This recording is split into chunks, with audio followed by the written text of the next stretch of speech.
സ്ത്രീകളുടെ ചാരിതാർത്ഥ്യത്തിനും ചോദ്യചിഹ്നം ഉയരുമ്പോ എല്ലാ മേഖലയിലേക്കും വ്യാപിക്കുന്ന സർവ്വവ്യാപകമായ കമ്മീഷനുകളെ രൂപവൽക്കരിച്ചുകൊണ്ട് ഗവൺമെന്റ് അത്തരം സാമൂഹിക തിന്മകളെ നേരിടണമെന്നാണ് ഞങ്ങൾക്ക് അഭിപ്രായപ്പെടാനുള്ളത്.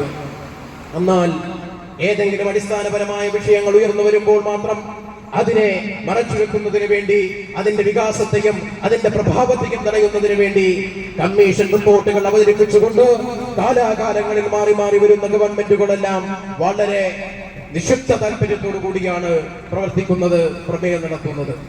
അതുകൊണ്ട് തന്നെ ഞങ്ങൾ ഒരു കാര്യം ഉറക്കെ വിശ്വസിക്കുന്നു.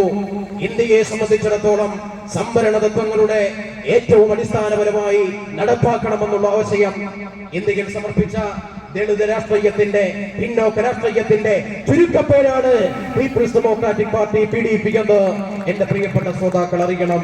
എന്നെ ശ്രമിക്കുന്ന ഇവിടുത്തെ വിവിധ രാഷ്ട്രീയ പ്രസ്ഥാനങ്ങളിൽ വിശ്വസിക്കുന്നവർ അറിയണം.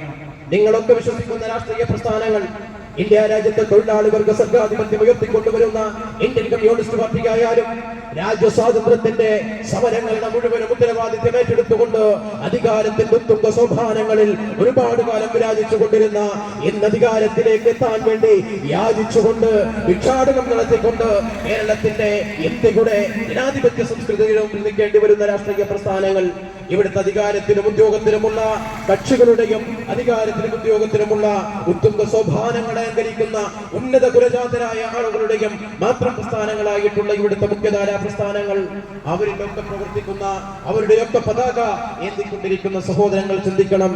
നിങ്ങളുടെ കുടുംബത്തിൽ നിന്ന് ജാതിയുടെ അടിസ്ഥാനത്തിൽ, സാമ്പത്തിക പിന്നോക്കാവസ്ഥയുടെ അടിസ്ഥാനത്തിൽ, നിങ്ങളുടെ ദുർബല ജനവിഭാഗങ്ങളുടെ അടിസ്ഥാനത്തിൽ എത്ര ആളുകൾക്ക് നമ്മുടെ എറണാകുളം കളക്ടറേറ്റിൽ ജോലി കിട്ടിയിട്ടുണ്ട് എന്ന് നിങ്ങൾ പരിശോധിക്കേണ്ടതുണ്ട്.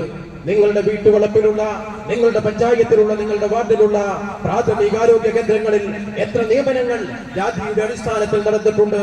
ജാതിയുടെയും ജനാധിപത്യ